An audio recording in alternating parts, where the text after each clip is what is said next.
baby is always a miracle. Like, even though the baby may be unplanned by the mom, the baby is always planned by their Heavenly Father.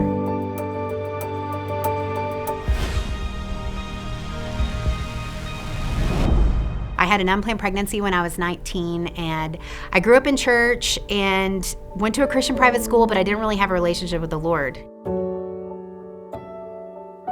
So I found out I was pregnant, totally terrified to tell my parents. I thought they would hate me. You know, the enemy lies to you and tells you like the worst case things that could ever possibly happen.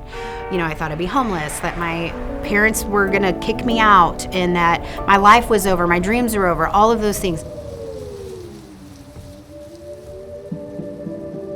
And so me and the father of the baby, we kind of just out of fear, we decided we should just maybe get an abortion. And we will deal with the consequences of a broken heart later. So we scheduled it, paid for it, went in to have it done. And I actually ended up hyperventilating and passing out in the abortion room. I had like stuffed down all my feelings and emotions, just trying to go through robot mode of just getting through it. But it all just erupted right there in the room. And so when I came to, the nurses were fanning me, trying to give me a drink of water, and they said, "You're too emotionally distraught to make this decision today. You can come back another day, but today you're not getting an abortion."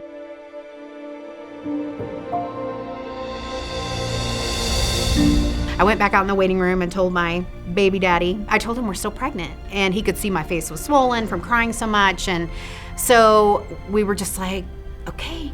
Like, if we're gonna be homeless, you know, all of these terrible things that we thought was gonna happen, we'll just figure it out together. We knew someday we wanted to get married. It wasn't the timing that we had hoped, but so we decided to get married when I was 16 weeks pregnant.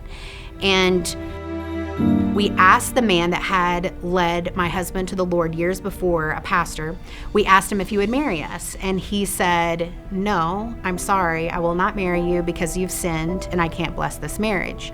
And we were just like, oh my goodness, we're such horrible people. We can't even get married right. Like, you know.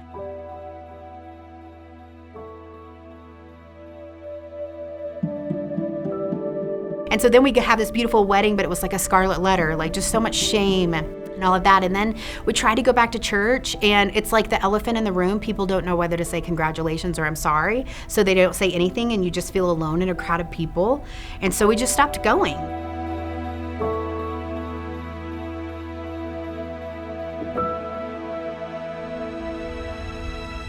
But all of that just made me realize, like, what would it have been like when I had first found out I was pregnant, growing up in church my entire life, if I would have just had the thought, I'm pregnant, I'm scared, I don't know what to do, but maybe if I go to my church and I ask for prayer and wisdom and guidance, maybe they'll help me. But that was the last thing on my mind. It wasn't the first place I wanted to run to. With starting Embrace Grace, we've seen radical transformations by the church being involved, and we inspire the church to open their arms, their hearts, and their doors to these women and men experiencing an unexpected pregnancy and getting them back on their feet. And it's amazing to see. We say we have front row seats to miracles.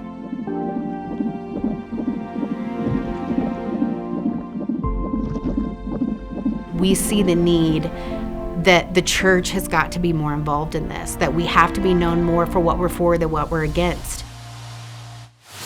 We have to be able to welcome these moms in and say, we're in this with you, we will help you, and we're gonna pull you out of the trenches, and we're gonna disciple you, and we're gonna get you back on your feet, we're gonna meet your needs physically and practically and emotionally, and to say you don't have to walk through this alone.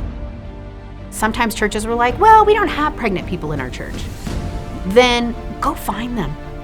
Look at this as an outreach. Tell your pregnancy centers, we want your moms. We want to love on them. Please tell them they are welcome at our church. This is an outreach. Go find them and welcome them into your church because they need a family. Don't disqualify yourself. We need you in the movement. We need every single person in the movement.